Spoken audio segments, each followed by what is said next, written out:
Non, c'est non. Ça paraît plutôt simple, c'est français quand même, tout le monde sait normalement ce que veut dire non. Et pourtant, ben, il faut souvent réexpliquer, parce qu'il y en a beaucoup qui ne comprennent toujours pas ou qui peut-être plutôt refusent de comprendre, notamment quand il s'agit d'intimité, et c'est un vrai problème. Alors je sais pas quelle est ta situation en toi si tu es une femme. Personnellement, en échangeant avec beaucoup de mes amis autour de moi, je crois qu'il y a une seule personne qui m'a dit qu'elle n'a jamais été élevée qu'elle n'a jamais subi de V conjugaux, qu'elle n'a jamais subi de pression ou autre de la part de son conjoint. Donc ben, super, je suis très heureuse pour elle, mais c'est la seule. Franchement, dans l'écrasante majorité, on a toutes vécu des viols conjugaux en fait, sauf qu'à l'époque on savait pas que c'était ça parce que ben, on s'était trompé au niveau de la définition, c'est-à-dire qu'on estimait que pour que ce soit un V, il fallait qu'il y ait de la violence.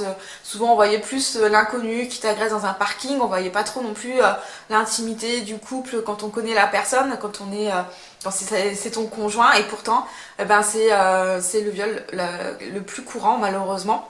Donc il est temps en tant que femme d'en prendre conscience pour éviter de subir de nouveau, et aux hommes aussi de changer leur comportement parce que ben, je pense que c'est pas possible d'avoir un couple heureux et harmonieux si on n'est pas capable de respecter le consentement de sa conjointe, et que c'est une notion évidemment extrêmement importante pour qu'on puisse se sentir en sécurité dans notre propre maison et dans nos propres couples. Voilà. Donc pourquoi j'insiste là-dessus? Parce que quand on a été en plus victime déjà de VS, notamment d'inceste dans notre enfance, bah, c'est encore plus compliqué en fait de dire non. Alors c'est compliqué de dire non dans la plupart des situations, et particulièrement quand on est en fait bah, face à des personnes qu'on connaît, à des membres de nos familles, des personnes avec qui on a des liens, ou alors quand c'est des personnes qui ont une certaine autorité comme notre employeur. C'est des situations qui restent toujours très compliquées pour nous, et où on va avoir des difficultés à s'affirmer, à se défendre, à se protéger et à poser ses limites. Et c'est quelque chose qui fait qu'on va parfois se remettre en danger, qu'on va subir d'autres formes d'abus, voire d'autres V dans notre vie. Et ça, évidemment que c'est inacceptable, et que c'est important bah, de prendre conscience de ça et de faire en sorte que ça ne nous arrive plus. Donc déjà, ce qui est important, évidemment, il y a un travail à faire en thérapie, quelle que soit la forme de thérapie que tu as choisie, pour pouvoir prendre conscience aussi ben, de différentes choses, notamment de tout ce qui est dissociation ou encore de sidération traumatique. Donc j'ai fait des vidéos sur ces deux sujets qui sont extrêmement importants, où j'ai essayé d'expliquer avec mes mots, donc de façon simple, parce que ce sont des concepts qui sont pas toujours faciles à comprendre. Qui explique pourquoi tu n'es pas en capacité dans certaines situations à te défendre à partir du moment où en fait ça réveille en toi le traumatisme initial, les violences que tu as pu vivre dans ton enfance.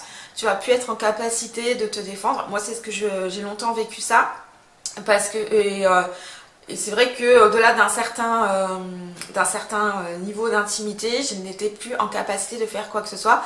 Je n'arrivais plus à bouger, je n'arrivais plus à en parler.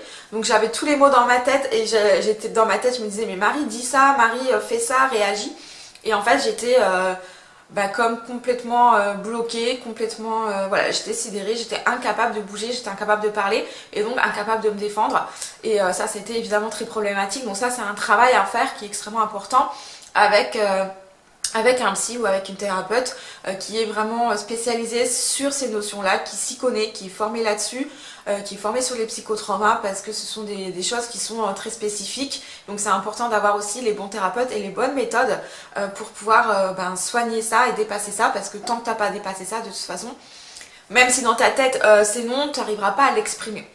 En fait, je pars du principe aujourd'hui que ben, malheureusement c'est à nous de trouver, de travailler, pour pouvoir être en capacité de se protéger dans un monde plus juste, dans un monde idéal. En fait on n'aurait pas besoin.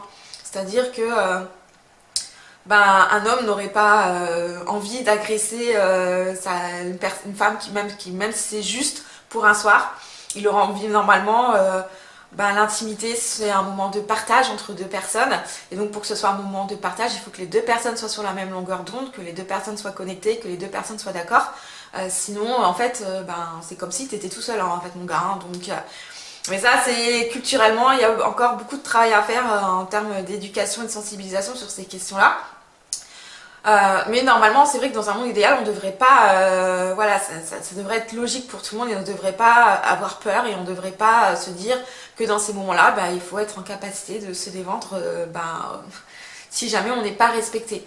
Et ça, voilà. Et même si on raconte notre histoire, je peux te le dire d'un point de vue personnel, moi, les 2 derniers faits que j'ai vécu, que j'ai subis, ce sont des personnes qui connaissaient mon histoire. Avec qui j'avais même expliqué tout ce que je viens de t'expliquer, j'avais expliqué la sidération, la dissociation, les choses qui étaient compliquées pour moi et à quel point c'était important qu'on reste connecté, qu'on continue de communiquer à chaque fois, parce que sinon je pouvais encore partir et me dissocier. Bon, ça l'a pas empêché d'en profiter, donc malheureusement, t'as des personnes qui n'ont aucune empathie, aucune humanité, qui en ont strictement rien à foutre et qui vont penser qu'à leur propre plaisir. Donc c'est pour ça que cette charge de la protection, elle est encore sur toi malgré tout ce que tu as déjà vécu. Donc voilà, si une fois que tu as bien avancé sur un point de vue thérapeutique, en fait, c'est vrai qu'il y a un travail complémentaire à faire sur tes croyances, sur tout ce qui fait que c'est aussi compliqué pour toi de dire non et que tu te sens pas forcément légitime à le faire. Moi, c'était mon cas. Des fois, tu peux aussi te sentir un peu en danger au moment de dire non parce que peut-être que dans ton enfance, quand tu vivais des violences, si jamais tu osais exprimer un non ou montrer que tu n'étais pas d'accord, montrer ton désaccord, ça pouvait intensifier les violences et que tu as appris que la seule façon de limiter les dégâts, c'était de te taire, c'était le silence. Donc il est possible aussi que tu as pu intégrer ce genre de choses durant ton enfance et les violences que tu as vécues à ce moment-là. Donc il y a tout un travail à faire en complément de la thérapie pour vraiment dégommer toutes ces croyances, les transformer en des croyances plus réalistes et plus positives qui vont en fait davantage t'aider et t'encourager à exprimer ce non sans culpabiliser et surtout sans revenir dessus. Et vraiment, non, c'est non, on ne revient pas dessus, peu importe le caca nerveux que l'autre est en train de te faire. Donc tout ça, ça s'apprend et donc en faisant un travail sur tes croyances, et aussi en apprenant à comment dire non, parce que quand c'est quelque chose qu'on n'a jamais fait, quand c'est quelque chose qu'on n'a jamais pu mettre en place et qu'on n'a jamais appris, ça demande un certain apprentissage. Parce que quand on sait pas en fait. Donc tout ça c'est hyper important pour toi, te protéger, te défendre et du coup une fois que tu sauras faire tout ça, tu vas te sentir davantage en confiance et ce sera plus facile pour toi aussi de tenter une nouvelle relation, que ça soit avec tes amis ou alors avec un conjoint par exemple. Et puis ça va t'aider aussi dans tes relations aux autres en règle générale, notamment au niveau du travail, au niveau de ta famille. Parce que tu sais que quoi qu'il arrive, tu seras en capacité de t'affirmer, de te protéger, de te défendre à chaque fois que tu en auras besoin et du coup tu vas plus subir les situations, tu vas plus être en situation où tu vas te comporter entre guillemets en victime, où tu vas ne pas oser t'exprimer et où du coup tu vas te sentir frustré, tu vas te sentir irrespecté, voilà, les gens, tu auras l'impression que tout le monde te manque tout le temps de respect, tu auras l'impression aussi de ne pas vraiment avoir de valeur puisque les personnes ne vont jamais s'intéresser à ton point de vue. Donc tout ça, en fait, ce sont des choses qui vont alimenter toutes les croyances sur l'image négative que tu peux avoir de toi. Et en fait, le fait de changer, de transformer tout ça, tu vas avoir une image de toi-même beaucoup plus positive et tu vas oser davantage et tu vas enfin trouver ta place dans le monde en règle générale et aussi auprès des autres. Et vraiment, c'est hyper important et ça va changer ta vie, tu vas te sentir beaucoup mieux, tu vas te sentir... tu vas respirer, tu vas te sentir libre et surtout tu vas avoir conscience que tu es une personne de valeur, tu es la personne la plus précieuse de ta vie et que ton opinion, ton bien-être, tout ça, ça compte autant que les autres et pour toi ça compte même plus et que du coup c'est hyper important de faire tout ça. Donc en résumé, du coup c'est important de travailler ça en thérapie. Je te conseille par exemple les thérapies psychosensorielles ou de libération émotionnelle telles que le MDR, le FT, l'AIT, ce sont des choses qui vont pouvoir t'aider à vraiment travailler sur tout ça d'un point de vue émotionnel et que tu sois un peu plus libre de t'exprimer en fait et en effaçant toutes tes peurs qui t'empêchent de le faire. Et puis ensuite donc un travail sur tes croyances et apprendre une méthode pour être en capacité de t'affirmer davantage, de poser tes limites et de dire non sans culpabiliser à chaque fois que tu en auras besoin. Et ça c'est ce que je te propose en fait dans ma formation Girls Power, ce qui est une formation en ligne où je vais te proposer donc ce travail très complet sur du coup le fait de poser tes limites et de dire non, parce que je trouve que c'est un vrai problème quand on a été victime, c'est une vraie difficulté et qu'on vit dans un monde où on peut compter que sur soi pour se protéger. Peut-être que tu as la chance d'avoir rencontré quelqu'un qui est très respectueux, qui a parfaitement compris le consentement et que ça se passe très bien pour toi, et dans ce cas-là je suis très heureuse et puis je te souhaite plein de bonheur.